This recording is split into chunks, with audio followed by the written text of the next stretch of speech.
కొత్తపల్లి శ్రీనివాస్ అశోక్ అయితే ఎమ్మెల్యేగా గెలుపొందిన పరిస్థితి ఒక సంచలనం సృష్టించారు. ఎందుకంటే సీఎం రంగస్వామి మీద అయితేనే గెలుపొంది ప్రజల మన్ననలు పొందిన పరిస్థితి. ఇప్పటికే అయితే 8 నెలల్లో ఎన్నికలైతే రాబోతున్నాయి. గడిచిన ఈ 4.5 సంవత్సరాల్లో ఆయన ఏ విధంగా అభివృద్ధి సాధించారు? అసలు ప్రజలకు ఏ విధమైన సంక్షేమాలు అందించారని ఆయన అడిగి తెలుసుకుందాం సార్, చెప్పండి. మీకు అభివృద్ధి గురించయితే ఈ 4 సంవత్సరాల్లో అనేక ఇబ్బందులు పడుతూనే, అనేక రకాలుగా నన్ను ఏ రకంగా అయితే ఇబ్బంది పెడుతున్నారో ప్రతి ఒక్కరికి చెప్పాం.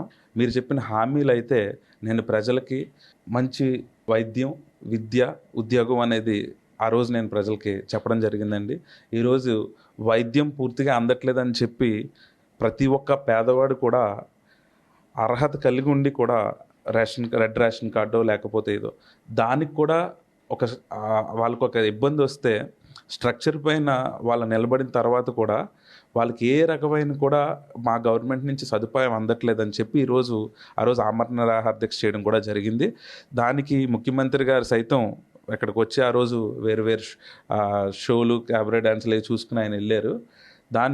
అయినా కూడా పరిస్థితి ఆయన మీద నమ్మకం ఏ రోజు కూడా ఆయన ఇక్కడ ఎవరో చెప్తున్న మాటలు, ఒక నాయకుడు చెప్తున్న మాటలు వింటున్నారు.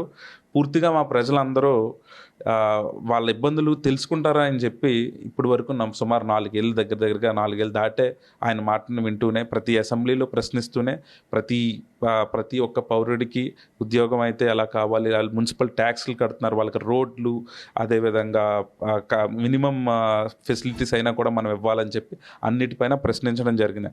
ఏ మేరకు నేను సాధించాను అని చెప్పగలడానికి అయితే మీరన్న మాట, ఇందులో పొలిటికల్ ఎనిమిటీ అనేది కూడా పక్కన పెట్టి ఒక 6 నెలల నుంచి నేను చేస్తేనో లేకపోతే ఎవరో చేశారనో పేరుకి కూడా నేను పట్టించుకోకుండా ఒక 3.5-4 సంవత్సరాలు ఒక పాత్రికేయ మిత్రులుగా మీకు కూడా తెలుసు ఇక్కడ ఎటువంటి పరిస్థితో ఒక శాసనసభ్యుడిగా నేను అర్హత ఉండి ప్రజలు నన్ను గెలిపించిన పరిస్థితి ఉన్నా కూడా ఈ రోజున కూడా ఒక శాసనసభ్యుడికి సంబంధించిన